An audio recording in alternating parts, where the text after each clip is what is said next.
All right, ಅಯೋಧ್ಯೆಗೆ ಪ್ರಯಾಣ ಮಾಡೋಣ ಅಂತಂದಿದ್ದೆ, ಈಗ ಮಾಡಲೇಬೇಕು. ಅಯೋಧ್ಯೆಯಲ್ಲಿ ಕಳೆದ ಕೆಲವು ದಿನಗಳಿಂದ ನನ್ನ ಸಹೋದ್ಯೋಗಿಗಳು ಮೂವರು ಕೂಡ ಅಲ್ಲಿ ಏಕಪ್ರಕಾರವಾಗಿ ಕೆಲಸವನ್ನು ಮಾಡ್ತಾನೆ ಇದ್ದಾರೆ. ಶಬೀರ್ ನಿಡಗುಂದಿ ಈ ದಿನ ಲತಾ ಮಂಗೇಶ್ಕರ್ ವೃತ್ತದಿಂದಲೂ, ಅರುಣ್ ಬಡಿಗೇರ್ ಸೂರ್ಯಸ್ತಂಭ ಅಲ್ಲಿಂದಲೂ ಮತ್ತು ಅರವಿಂದ ಸೇತುರಾವ್ ರಾಮಪಥದಿಂದ ನಮ್ಮ ಜೊತೆ ಇವತ್ತು ನೇರ ಸಂಪರ್ಕಕ್ಕೆ ಬಂದು ಸೇರಿಕೊಂಡಿದ್ದಾರೆ. All right, let me start with first ಶಬೀರಿಂದನೇ ಪ್ರಾರಂಭ ಮಾಡೋಣ. ಲತಾ ಮಂಗೇಶ್ಕರ್ ವೃತ್ತದಲ್ಲಿ ಇದ್ದಾರೆ ಶಬೀರ್. ಮೂವರಿಗೂ ಥ್ಯಾಂಕ್ ಯು ನಮ್ಮ ಜೊತೆ ಇಷ್ಟೊತ್ತಲ್ಲಿ ಸೇರಿಕೊಂಡಿರೋದಕ್ಕೆ. ಶಬೀರ್, ಇನ್ನೇನು ಬಾಕಿ ಇದೆ ಅಯೋಧ್ಯೆ ರಾಮನನ್ನು ವಾಪಸ್ಸು ಕರ್ಕೊಳ್ಳೋಕ್ಕೆ? ಖಂಡಿತವಾಗ್ಲೂ ಸರ್, ಒಂದ್ ರೀತಿ ರಾಮನ ಪಟ್ಟಾಭಿಷೇಕಕ್ಕೆ ಅಯೋಧ್ಯೆ ಸನ್ನದ್ಧವಾಗ್ತಾ ಇದೆ. ಬಹಳಷ್ಟು ಜನರು ಅಯೋಧ್ಯೆ ಹತ್ತ ಧಾವಿಸ್ತಾ ಇದ್ದಾರೆ. ನನಗೆ ಈಗಲೂ ಒಂದು ಗೊತ್ತಾಗ್ತಾ ಇಲ್ಲ, ಯಾಕೆಂದ್ರೆ ಸರ್ಕಾರ ಅಥವಾ ಸರ್ಕಾರದ ವತಿಯಿಂದ ಸಾಕಷ್ಟು ಮನವಿಗಳನ್ನ ಮಾಡ್ಕೊಳ್ಳಾಗ್ತಾ ಇದೆ ಜನರು ಬರಬೇಡಿ ಅಂತ. ಆದ್ರೆ ಸದ್ಯಕ್ಕೆ ಅಯೋಧ್ಯೆಯಲ್ಲಿ ಜಾತ್ರೆ ಅಂತಹ ವಾತಾವರಣ ನಿರ್ಮಾಣ ಆಗಿದೆ. ಯಾಕೆಂದ್ರೆ ಇಡೀ ಲತಾ ಮಂಗೇಶ್ವರ್ ಸರ್ಕಲ್ ತುಂಬಿ ತುಳುಕ್ತಾ ಇದೆ. ನೋಡ್ಬೋದು ನೀವು ಕ್ರೌಡ್ ಯಾವ ರೀತಿಯಾಗಿದೆ ಅನ್ನುವಂಥದ್ದನ್ನ ಕೂಡ ನಾನು ನಿಮ್ಗೆ ತೋರಿಸ್ತಾ ಇದ್ದೀನಿ. ಜನರಲ್ಲಿ ಒಂದು ರೀತಿ ವಿಶೇಷವಾದಂತಹ ಉತ್ಸಾಹವನ್ನ ಕೂಡ ನಾವಿಲ್ಲಿ ನೋಡ್ಲಿಕ್ಕೆ ಕಾಣಿಸ್ತಾ ಇರುವಂತದ್ದು. ಸರ್ಕಾರ ಎಷ್ಟೇ ನಿರ್ಬಂಧಗಳನ್ನ ಹೇರಿದ್ರು ಕೂಡ ಅಯೋಧ್ಯೆಗೆ ಬರಬೇಕು, ಈ ಒಂದು ಐತಿಹಾಸಿಕ ದಿನಕ್ಕೆ ಸಾಕ್ಷಿ ಆಗಬೇಕು ಅನ್ನೋ ಕಾರಣಕ್ಕೆ ಎಲ್ಲರೂ ಕೂಡ ಇಲ್ಲಿ ಅಯೋಧ್ಯೆಗೆ ಬಂದು ಸೇರ್ತಾ ಇರುವಂತದ್ದು. ಸರ್, ನಾನು ನಿಮ್ಗೊಂದು ಮಾತನ್ನ ನೆನಪಿಸ್ತೀನಿ. ಬಹುಶಃ ಒಂದು 2-3 ವರ್ಷದ ಹಿಂದೆ ನಾವು ಮಾತಾಡ್ಕೊಂಡಿದ್ದು, ಯಾವಾಗ ಈ ಒಂದು ಕಾರ್ಯಕ್ರಮದ ಅಂದ್ರೆ ಮಂದಿರ ನಿರ್ಮಾಣಕ್ಕೆ ಶಿಲಾನ್ಯಾಸ ಮಾಡಬೇಕಾದಂತ ಸಂದರ್ಭದಲ್ಲಿ ಕೊರೋನಾ ಇತ್ತು. ಆ ಸಂದರ್ಭದಲ್ಲೂ ಕೂಡ ಜನ ಕೋವಿಡ್ ಅನ್ನ ಲೆಕ್ಕ ಹಾಕದೆ ಬಹಳಷ್ಟು ದೊಡ್ಡ ಸಂಖ್ಯೆಯಲ್ಲಿ ಅಯೋಧ್ಯೆಗೆ ಬಂದು ಸೇರ್ಕೊಂಡಿದ್ರು. ಆಗ್ಲೂ ಕೂಡ ನಾವು ಮಾತಾಡ್ಕೊಂಡಿದ್ವಿ, ಈಗಲೇ ಇಷ್ಟು ಜನ ಬಂದು ಸೇರಿದ್ರೆ ಬಹುಶಃ ಉದ್ಘಾಟನೆ ಸಂದರ್ಭದಲ್ಲಿ ಏನಾಗ್ಬೋದು ಅನ್ನುವಂಥದ್ದು. ಅದನ್ನು ಕೂಡ ನಾನು ನೋಡ್ತಾ ಇದ್ದೀನಿ. ಯಾಕಂದ್ರೆ ಶಿಲಾನ್ಯಾಸದ ಸಂದರ್ಭದಲ್ಲೂ ಕೂಡ ನಾನು ಅಯೋಧ್ಯೆಯಲ್ಲಿದ್ದೆ, ಈಗಲೂ ಕೂಡ ನಾನು ಅಯೋಧ್ಯೆಯಲ್ಲಿದ್ದೀನಿ. ಜನ ಸಮೂಹ ಇಲ್ಲಿ ನೆರೆದಿರುವಂತದ್ದು ಬಹಳ ದೊಡ್ಡ ಪ್ರಮಾಣದಲ್ಲಿ. ಇನ್ನು ನಾಳೆ ಅಷ್ಟೊತ್ತಿಗೆ ಮತ್ತಷ್ಟು ದೊಡ್ಡ ಸಂಖ್ಯೆಯಲ್ಲಿ ಜನ ಬಂದು ಇಲ್ಲಿ ಸೇರುವಂತಹ ನಿರೀಕ್ಷೆಗಳು ಕೂಡ ಇದಾವೆ. ಬಹಳಷ್ಟು ಯೋಗದಾನಗಳು ಕೂಡ ಮಂದಿರಕ್ಕೆ ಆಗ್ತಾ ಇರುವಂತದನ್ನ ಕೂಡ ನೋಡ್ತಿದೀವಿ. ಸಾಕಷ್ಟು ವಿಶೇಷತೆಯಿಂದ ಈಗ ಸದ್ಯಕ್ಕೆ ಅಯೋಧ್ಯೆ ಕಂಗೊಳಿಸ್ತಾ ಇದೆ ಸರ್. ಆಲ್ ರೈಟ್, ಸೂರ್ಯಸ್ತಂಭದ ಬಳಿ ಇರುವಂತಹ ನನ್ನ ಇನ್ನೊಬ್ಬ ಸಹೋದ್ಯೋಗಿ ಅರುಣ್ ಬಡಿಗೇರ್, ಇಲ್ಲಿ ಬರ್ತಿರೋ ಜನಕ್ಕೆ ನನ್ನದೊಂದು ಪ್ರಶ್ನೆ ನಿಮ್ಮ ಮೂಲಕ ನೀವು ಅದಕ್ಕೆ ಉತ್ತರ ಕೊಡಬಹುದು ಅನಿಸುತ್ತೆ. ಆ ಜನರ ಜೊತೆ ಮಾತಾಡ್ತಿರೋದ್ರಿಂದ ಹೇಗೆ ಜನ ಯಾವುದನ್ನು ಕೇಳಿಸಿಕೊಳ್ಳದೆ ತಮ್ಮ ನಂಬಿಕೆ ಮತ್ತು ನಂಬಿಕೆ ಮತ್ತು ನಮ್ಮ ಬಿಲೀಫ್ ಏನಿದೆ ಅದನ್ನು ಅಲ್ಲಿ ಪ್ರಕಟ ಮಾಡುತ್ತಿದ್ದಾರೋ, ಹಾಗೆ ಅವ್ರಿಗೆಲ್ಲ ಈ ಇಡೀ ಕಾರ್ಯಕ್ರಮದ ಹಿಂದೆ ಒಂದು ಕೆಟ್ಟ ದುಷ್ಟ ರಾಜಕಾರಣ ನಡೀತಿದೆ ಅನ್ನೋ ಅರಿವಿದೆಯಾ, ಅಥವಾ ಇದ್ದರೂ ಡೋಂಟ್ ಕೇರ್ ಮಾಸ್ಟರ್ಗಳ? ಸರ್, ಅವ್ರಿಗೆ ಅದು ಯಾವುದೂ ಕೂಡ ತಲೆ ಕೆಡಿಸ್ಕೊಳ್ತಾ ಇಲ್ಲ. ರಾಜಕೀಯ ಏನೇ ಇರ್ಬೋದು, ನಾವು ಬಯಸಿದ್ದನ್ನ ಮಾಡಿಕೊಟ್ಟಿದಾರಲ್ಲ ಅಷ್ಟು ಸಾಕು ಅನ್ನುವಂತ ಮಾತು ಅವರಲ್ಲಿ ಬರ್ತಾ ಇದೆ ಸರ್. ಎಂತೆಂತ ಇವತ್ತು ಮಾತುಗಳನ್ನ ಕೇಳಿಸ್ಕೊಂಡ್ವಿ ಸರ್. ಇವತ್ತು ತುಂಬಾ ಜನ ಕನ್ನಡಿಗರು ಬಂದಿದ್ರು. ಅದರಲ್ಲಿ ಒಬ್ಬರ ಜೊತೆಗೆ ನಾನು ಮಾತನಾಡಿದೆ. ಅವರ 4 ವರ್ಷದ ಒಂದು ಮಗಳು ಹೇಳ್ತಾಳೆ, ಪುಟಾಣಿ ಮಗು, 4 ವರ್ಷ ಅಂದ್ರೆ ತುಂಬಾ ಚಿಕ್ಕಳು. ಅವಳು ಹೇಳ್ತಾಳಂತೆ ಅಯೋಧ್ಯೆಗೆ, ಅಪ್ಪ ನಂಗೆ ಬರ್ಬೇಕಾದ್ರಲ್ಲಿರುವಂತ ಮಣ್ಣು ತಗೊಂಡ್ ಬಾ ಅಂತ ಹೇಳಿ. ಸೊ ಎಂತ ಅದ್ಭುತವಾಗಿರುವಂತ ಕ್ಷಣ ಸರ್ ಅದು. ಇಲ್ಲಿರುವಂತ ಜನ ನಾನು ಇನ್ನೂ ಒಂದಿಷ್ಟು ಕೇಳ್ತಾ ಇದೆ ಸರ್, ಬಂದಿರುವಂತವ್ರಿಗೆ ಎಲ್ಲಿ ಉಳ್ಕೊಳ್ಬೇಕು ಅನ್ನೋದು ಏನೂ ಗೊತ್ತಿಲ್ಲ, ಇಲ್ಲಿ ಎಲ್ಲಿ ಮಲ್ಕೊಳ್ಬಹುದು ಅಂತ ಅಷ್ಟೇ ಕೇಳ್ತಾ ಇದ್ದಾರೆ, ಊಟ ಎಲ್ಲಿ ಸಿಗುತ್ತೆ ಅಂತ ಕೇಳ್ತಾ ಇದ್ದಾರೆ. ಅವ್ರಿಗೆ ಯಾವ್ದು ಪ್ಲಾನ್ ಇಲ್ಲ ಸರ್. ಟ್ರೈನ್ ಹತ್ತಿದ್ದಾರೆ, ನೇರವಾಗಿ ಅಯೋಧ್ಯೆಗೆ ಬಂದು ಇಳಿದಿದ್ದಾರೆ. ಇಲ್ಲಿ ಈ ಪ್ರಮಾಣದಲ್ಲಿ ಚಳಿ ಇದೆ ಅನ್ನೋದು ಗೊತ್ತಿಲ್ಲ. ಅಂಗಡಿಗೆ ಹೋಗ್ಬಿಟ್ಟು ಈಗ ಥರ್ಮಲ್ ವೇರ್ ಗಳನ್ನೆಲ್ಲ ತೆಗೆದುಕೊಳ್ಳುವಂತ ಕೆಲಸ ಮಾಡ್ತಾ ಇದ್ದಾರೆ. ಅದು ಎಲ್ಲಿ ಮಲಗ್ತಾರೋ ಏನೋ ಅಂತ ಒಂದು ಅರ್ಥ ಆಗ್ತಿಲ್ಲ ಸರ್. ಇವತ್ತು ಶನಿವಾರ ಬೇರೆ, ನಾಳೆ ಭಾನುವಾರ. ಸಿಕ್ಕಾಪಟ್ಟೆ ಜನ ಇವತ್ತು ಬರ್ತಾ ಇದ್ದಾರೆ ಸರ್, ದೊಡ್ಡ ಮಟ್ಟದಲ್ಲಿ. ಆ ಸಂಖ್ಯೆಯನ್ನ ಕೂಡ ನಿಮ್ಗೆ ತೋರಿಸ್ತೀನಿ ಸರ್.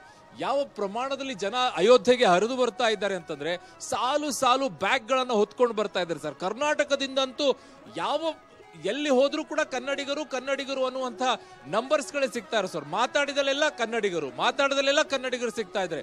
ಈ ಪ್ರಮಾಣದಲ್ಲಿ ಬಂದ್ರೆ ಅಯೋಧ್ಯೆಯಲ್ಲಿ ಉಳ್ಕೊಳ್ಳೋದು ಎಲ್ಲಿ ಅನ್ನೋದು ನನಗೆ ಈಗಲೂ ಕಾಡ್ತಾ ಇರುವಂತ ಪ್ರಶ್ನೆ ಸರ್. ಇನ್ನು ಅರವಿಂದ ಸೇತುರಾಮ್ ರಾಮಪಥದ ಬಳಿಯಿಂದ ನಮ್ಮ ಜೊತೆ ಇವತ್ತಿನ ಸಂಪರ್ಕದಲ್ಲಿ ಸೇರ್ಕೊಂಡಿದ್ದಾರೆ. ಅರವಿಂದ್, ಇವೆಲ್ಲವೂ ಓಕೆ, ಜನ ಬಂದು ಸೇರ್ಕೊಳ್ಳೋದು, ಮತ್ತು ಶಬೀರ್ ಹೇಳ್ತಾ ಇದ್ದಂಗೆ ಅವರ ಭಾವನೆಗಳು ವ್ಯಕ್ತವಾಗ್ತಾ ಇರೋದು ಎಲ್ಲ. ಆದರೆ ಯಾವುದೇ ಇಂತಹ ಒಂದು ಕಾರ್ಯಕ್ರಮಕ್ಕೆ ಜನ ಎಷ್ಟು ಸೇರ್ತಾರೆ ಎಷ್ಟು ಬಿಡ್ತಾರೆ ಅನ್ನೋದಲ್ಲ, ವಿವಾಹ ಕಾರ್ಯಕ್ರಮದಲ್ಲಿ ಜನ ಎಷ್ಟಿದ್ದಾರೆ ಅನ್ನೋದು ಇಂಪಾರ್ಟೆಂಟ್ ಅಲ್ಲ, ಶಾಸ್ತ್ರೋಕ್ತವಾಗಿ ಆ ವಿವಾಹ ಹೇಗಾಯಿತು ಅಂತ ನಂಬಿಕೆ ಇರುವವರೆಗೆ ನಾನು ಹೇಳ್ತಿರೋದು. ಇಲ್ಲದೇ ಇದ್ದವ್ರದ್ದು ಬಿಟ್ಬಿಡಿ, ನಂಬಿಕೆ ಇರುವವರಿಗೆ ಶಾಸ್ತ್ರೋಕ್ತವಾಗಿ ಅದು ಹೇಗೆ ನಡೀತು ಅನ್ನೋದವ್ರಿಗೆ ಇಂಪಾರ್ಟೆಂಟ್. ಎಷ್ಟು ಜನ ಸೇರಿದ್ರು ಅನ್ನೋದಲ್ಲ ಇಂಪಾರ್ಟೆಂಟ್. ಹಾಗಾಗಿ ಸ್ವಲ್ಪ ನೀವು ಆ ವಿಚಾರಗಳಲ್ಲಿ ಹೆಚ್ಚಿನ ಆಸಕ್ತಿಯುಳ್ಳವರಾಗಿರೋದ್ರಿಂದ ಈ ಇಡೀ ಕಾರ್ಯಕ್ರಮ ಅಲ್ಲಿ ಬಂದಿರುವ ಆಸ್ತಿಕರೆಲ್ಲರಿಗೂ ಆ ಶಾಸ್ತ್ರ ಸಂಪ್ರದಾಯ ಮತ್ತು ಪದ್ಧತಿಗಳ ಪ್ರಕಾರವೇ ಎಲ್ಲವೂ ಸಾಗಿದೆ, ಸರಿ ಇದೆ ಇಲ್ಲಿಯ ಧಾರ್ಮಿಕ ಚಿತ್ರಣ ಮತ್ತು ಧಾರ್ಮಿಕ ಅನುಭೂತಿ ಅಂತ ಅನ್ನಿಸ್ತಿದೆಯೋ ಅಥವಾ ಅದಕ್ಕೂ ಏನಾದರೂ ಕಿಚಿ ಕಿಚಿ ಇದೆಯೋ? ಸರ್ ಖಂಡಿತ ಇಲ್ಲ. ಇಲ್ಲಿ ಬಂದಿರತಕ್ಕಂಥ ಜನರಲ್ಲಿ ನಾನು ಅಬ್ಸರ್ವ್ ಮಾಡಿದ ಪ್ರಕಾರ ಎರಡು ರೀತಿ ಜನ ಇದ್ದಾರೆ ಸರ್.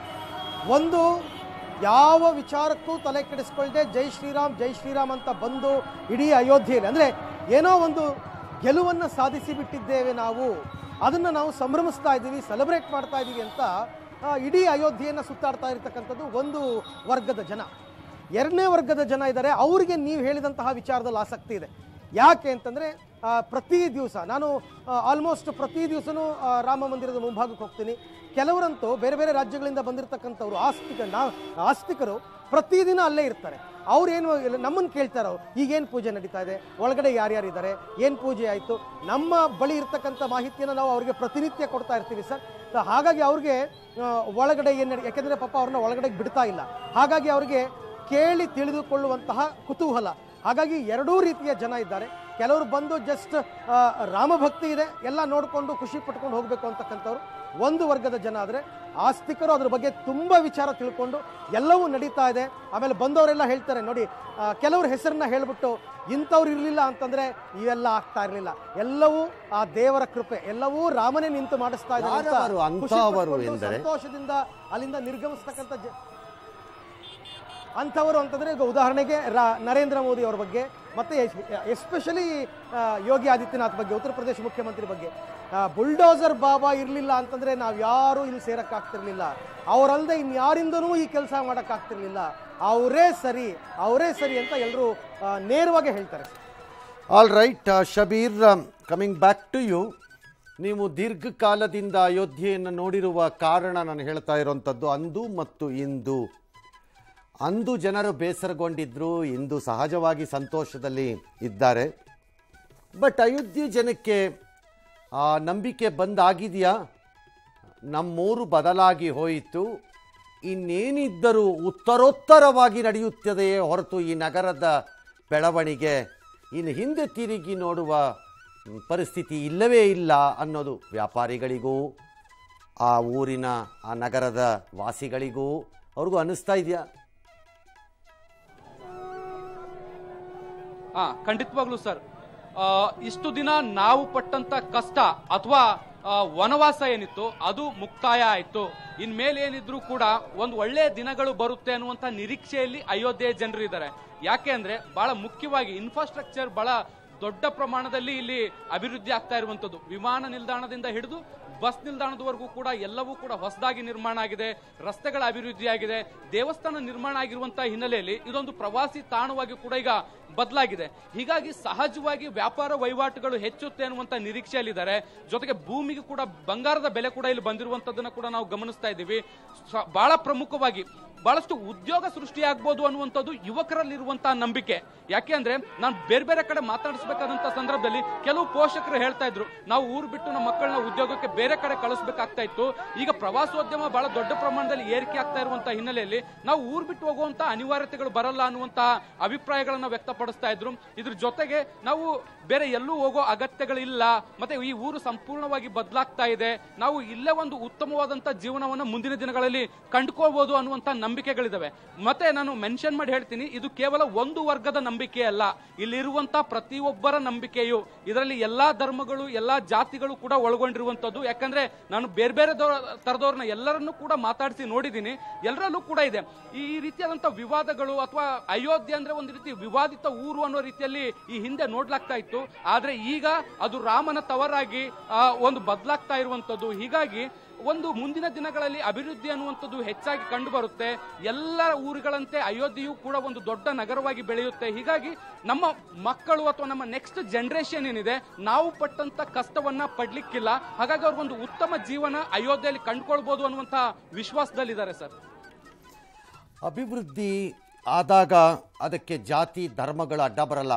ಅಭಿವೃದ್ಧಿಯ ಎಲ್ಲರಿಗೂ ಅದರ ಲಾಭಗಳು ಸಿಕ್ಕತ್ವೆ, ಯಾರಿಗೂ ಸಿಕ್ಕಲ್ಲ. ಮತ್ತು ಜಮೀನಿಗೆ ಆ ಬೆಲೆ ಬರಬಹುದು ಅಂತ ಪಾಪ ಜನರಿಗೆ ಹೇಳೋಕ್ಕೆ ಅಲ್ಲಿ ಡಿ ಕೆ ಶಿವಕುಮಾರ್ ಥರದವ್ರು ಯಾರೂ ಇಲ್ಲಾಗಿದ್ದಿರೋ ಅವ್ರು ಹೇಳ್ಕೊಡೋರು, ಯಾರು ಜಮೀನು ಮಾರಬೇಡಿ, ಎಲ್ಲ ಚಿಂದಂತ ಬೆಲೆ ಬರುತ್ತೆ ಇಲ್ಲಿ ಅಂತ.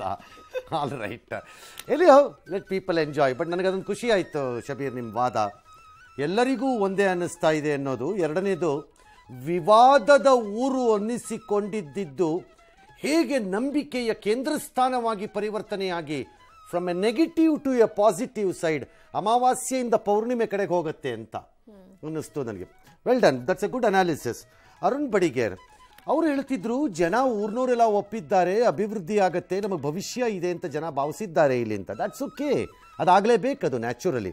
ಆದರೆ ಅಲ್ಲಿ ಬರುತ್ತಿರುವ ಭಕ್ತಾದಿಗಳಿಗೆ ಮುಂದೆ ಈ ರಾಮ ಮಂದಿರದ ಉದ್ಘಾಟನೆಯ ನಂತರ ಮುಂದೆ ಏನು ದೇಶ ಸಾಗುವ ರೀತಿ ಮತ್ತು ಧರ್ಮ ಸಾಗುವ ರೀತಿ ಮತ್ತು ಬೇರೆ ವಿಚಾರಗಳಲ್ಲಿ ಎಲ್ಲದರಲ್ಲೂ ಹೇಗೆ ಸಾಗುತ್ತೆ ಅನ್ನೋಂಥದ್ದು ಏನಾದರೂ ಒಂದು ಆಲೋಚನೆ ಇದೆಯೋ, ಅಥವಾ ಇದೊಂದು ಬಯಸಿದ್ವಿ, ಇದಾಯಿತು, ಆಗೋಯ್ತು, ಕ್ಲಾಸ್ ಅಂತ ಹಾಗನ್ಸತ್ತಾ? ಹಾಗಿಲ್ಲ ಸರ್. ಜನ ಹೇಳ್ತಾ ಇರುವಂತದ್ದು ಇದು ಒಂದಾಗಿದೆ, ಇನ್ನು ಕಾಶಿ ಮಥುರಾ ಇದೆ ಅನ್ನುವಂತ ಮಾತುಗಳನ್ನ ಮಾತ್ರ ಬರ್ತಾ ಇದೆ. ಅಂದ್ರೆ ಅವರೆಲ್ಲ ಯಾವ ಉದ್ದೇಶದಲ್ಲಿದ್ದಾರೆ ಅಂತಂದ್ರೆ, ನಮಗೆ ಬೇಕಾಗಿರೋದು, ನಾವು ಕಳ್ಕೊಂಡಿರೋದನ್ನ ನಮಗೆ ವಾಪಸ್ ಬೇಕು ಅನ್ನುವಂಥದ್ದು.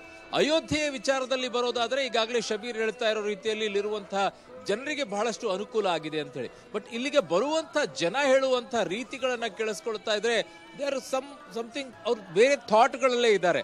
ಒಂದು ಅಯೋಧ್ಯೆಯ ರಾಮ ಮಂದಿರ ಆಯ್ತು, ಇನ್ನೊಂದು ಕಡೆಗೆ ಶಿವನ ವಿಚಾರ ಆಯ್ತು, ಇನ್ನೊಂದು ಕಡೆಗೆ ಕೃಷ್ಣನ ವಿಚಾರ. ಇದಿಷ್ಟೇ ನಮಗೆ ಬೇಕಾಗಿರೋದು. ಅದನ್ನ ಮಾಡ್ತಾ ಇರುವಂತದ್ದು ಯೋಗಿ ಮತ್ತು ಮೋದಿ ಅವರಿಬ್ಬರಿಗೆ ನಾವು ನಿಂತ್ಕೊಳ್ತೀವಿ ಅನ್ನುವಂಥ ಮಾತು. ಇದು ರಾಜಕೀಯವಾಗಿ ಅದನ್ನ ಒಳ್ಳೆಯದ ಕೆಟ್ಟದ್ದ ಅಂತ ಯೋಚನೆ ಮಾಡುವಂತ ಶಕ್ತಿಯಲ್ಲಿಲ್ಲ. ನಮ್ಮ ನಂಬಿಕೆ, ನಮ್ಮ ಭಾವನೆಗಳಿಗೆ ಯಾರು ಬೆಲೆ ಕೊಡ್ತಾ ಇದ್ದಾರೋ ಅವರಿಗೆ ನಾವು ಯಾವತ್ತಿದ್ರು ನಿಂತ್ಕೊಳ್ತೀವಿ ಅನ್ನುವಂತ ಮಾತುಗಳನ್ನು ಹೇಳ್ತಾರೆ. ಇದು ಬಹಳ ಆಶ್ಚರ್ಯ ಉಂಟು ಮಾಡುತ್ತೆ ಸರ್. ಇದು ರಾಜಕೀಯವಾಗಿ ಲಾಭ ಪಡ್ಕೊಳ್ತಾ ಇದ್ದಾರೆ ಅನ್ನುವಂತ ಟೀಕೆಗಳನ್ನ ಮಾಡ್ತಾ ಇದ್ದಾರೆ. ಜನ ಹಂಗೆ ತಗೊಳ್ತಾ ಇಲ್ಲ ಸರ್. ಆಲ್ ರೈಟ್ ಅರವಿಂದ್, ನಿಮಗೆ ಇನ್ನೊಂದು ಪ್ರಶ್ನೆನ ತೆಗೆದುಕೊಳ್ಳೋಕ್ಕೆ ನನ್ನ ಹತ್ರ ಸಮಯ ಇಲ್ಲ ಇಲ್ಲಿ, ಹಾಗಾಗಿ ನನ್ನನ್ನು ಕ್ಷಮಿಸ್ಬಿಡಿ ದಯವಿಟ್ಟು. I am sorry. ಇನ್ನು ಮೂವರಿಗೂ ನಿಮಗೆ ನಂದು ಥ್ಯಾಂಕ್ ಯು. ಅಲ್ಲಿ ವಿಪರೀತ ಚಳಿಯ ಮಧ್ಯೆ ಕೆಲಸ ಮಾಡ್ತಾ ಇದ್ದೀರಿ. ಈ ಮಧ್ಯದಲ್ಲಿ ಎಲ್ಲರಿಗೂ ಸಂತೋಷ. ಅಯೋಧ್ಯೆಯಲ್ಲಿ ಶ್ರೀರಾಮಚಂದ್ರ ವಾಪಸ್ ಬರ್ತಿದ್ದಾನೆ, ಅವನ ಮನೆ ಸಿಕ್ತು ಅಂತಾನೋ, ಅವನ ಪಟ್ಟಾಭಿಷೇಕ ಆಗ್ತಿದೆ ಅಂತಾನೋ, ಅಥವಾ ನಮ್ಮ ಬಡತನ ನಿವಾರಣೆ ಆಗತ್ತೆ ಅಂತಾನೋ ಧರ್ಮ ಮೀರಿದ ಜನರಿಗೆ. ಶಬೀರ್ಗೆ ಮಾತ್ರ ಚಿಂತೆ. ಶೋಕತಪ್ತನಾಗಿರುವ ಏಕೈಕ ವ್ಯಕ್ತಿ ಅಯೋಧ್ಯೆಯಲ್ಲಿ ಶಬೀರ್ ಒಬ್ಬನೇ ಇರಬೇಕು, ಮೊಬೈಲ್ ಕಳ್ಕೊಂಡ ಮೇಲೆ. ಮೋಸ್ಟ್ಲಿ ಶೋಕತಪ್ತನಾಗಿರುವ ಏಕೈಕ ಜೀವ ಅಂದರೆ ಅಯೋಧ್ಯೆಯಲ್ಲಿ ಶಬೀರ್ ನಿಡಗುಂದಿ ಇರಬೇಕು ಅಲ್ವಾ? ಹಾಂ, ಏನು ತಲೆನೋವು ಮಾಡ್ಕೋಬೇಡ. ಹಾಂ, ಏನು ಹೇಳು ಹೇಳು ಹೇಳು. ಆಲ್ ರೈಟ್, ಗೋ ಎಡ್ ಗೋ ಎಡ್ ಗೋ ಎಡ್. ಸರ್, ಇಲ್ಲಿ ಬಂದು ನೋಡಿದಾಗ ಬಹಳಷ್ಟು ಜನರದು ಬಹಳ ಯೋಗದಾನಗಳನ್ನ ನಾನು ನೋಡಿದ್ದೀನಿ. ಹೀಗಾಗಿ ನಾನು ಮೊಬೈಲ್ ಕಳ್ಕೊಂಡಿರ್ಬೋದು, ಬಟ್ ಅದು ಒಂಥರ ನಾನು ಯೋಗದಾನ ಅನ್ಕೊಂಡು. ಆಲ್ ರೈಟ್, ನಿಮ್ಮ ಮೂವರಿಗೂ ನಂದು ಥ್ಯಾಂಕ್ ಯು. ಒಳ್ಳೇದಾಗಲಿ, ಆರೋಗ್ಯ ನೋಡ್ಕೊಳ್ಳಿ. ಚಳಿ ಇದೆ, ಹುಷಾರು, ನಿಮ್ಗಳಿಗೆ ಅಭ್ಯಾಸ ಇಲ್ಲ. ಹೇಳಬೇಕು ಅಂತ ಬಯಸ್ತೀನಿ ಸರ್. ಎಸ್ ಎಸ್ ಸರ್, ಅಯೋಧ್ಯೆಯಲ್ಲಿ ನಾವು ರಾಮಾಯಣದ ವಿಚಾರದಲ್ಲಿ, ಅಯೋಧ್ಯೆ ಕಾಂಡದಲ್ಲಿ ಸರ್, ರಾಮನ ಪಟ್ಟಾಭಿಷೇಕಕ್ಕೆ ಹೇಗೆ ವರ್ಣನೆಯನ್ನ ಕಾಣಿಸ್ತಾ ಇದೀವಿ. ಇವತ್ತು ನಮಗೊಂದು ಅವಕಾಶ ಮಾಡಿಕೊಟ್ಟಿದ್ರೆ ಸರ್ ಅಯೋಧ್ಯೆಯಲ್ಲಿ, ಆ ವರ್ಣನೆಯನ್ನ ಅವತ್ತು ಓದಿದ್ವಿ, ಬಟ್ ಇವತ್ತು ಕಣ್ಣಾರೆ ನೋಡೋ ರೀತಿಯಲ್ಲಿ ಅನಿಸ್ತಾ ಇದೆ ಸರ್. ಆಲ್ ರೈಟ್, ಏನು ಮಾಡೋಕ್ಕಾಗಲ್ಲ. ಎಲ್ಲವನ್ನ ಎಲ್ಲರೂ ನೋಡಬೇಕು ಅಂತ ಹೇಳೋಕ್ಕಾಗಲ್ಲ. ಮಹಾಭಾರತವನ್ನು ಧೃತರಾಷ್ಟ್ರನಿಗೆ ಆ ರೂಪದಲ್ಲಿ ಹೇಳಿದ್ದು ಹಾಗೆ ಅಲ್ವೇ? ಹಾಗಾಗಿ ನೀವು ಉಳಿದವರಿಗೆ ಕಣ್ಣುಗಳಾಗಿ, ನೀವು ಉಳಿದವರಿಗೆ ಕಣ್ಣುಗಳಾಗಿ ಅಷ್ಟೇ. ಅದರಲ್ಲೇ ನೀವು ಆನಂದವನ್ನು ಪಡಬೇಕು, ನಾವು ಪಡಬೇಕು. ಥ್ಯಾಂಕ್ ಯು 3 ಜನಕ್ಕೂ. ಟರ್ಕಿನಲ್ಲಿ ಇಸ್ತಾನ್ಬುಲಲ್ಲಿ ಕೆಲ ವರ್ಷಗಳ ಹಿಂದೆ ಒಂದು ಕ್ರಿಶ್ಚಿಯನ್ ಆರ್ಥೋಡಾಕ್ಸ್ ಚರ್ಚ್ನ ಮಸೀದಿ ಮಾಡಲಾಯಿತು. ಹೇಗಾಯಿತು ಮತ್ತು ಯಾಕಾಯಿತು? ಆಗ ಪ್ರತಿಕ್ರಿಯೆ ಏನಿತ್ತು?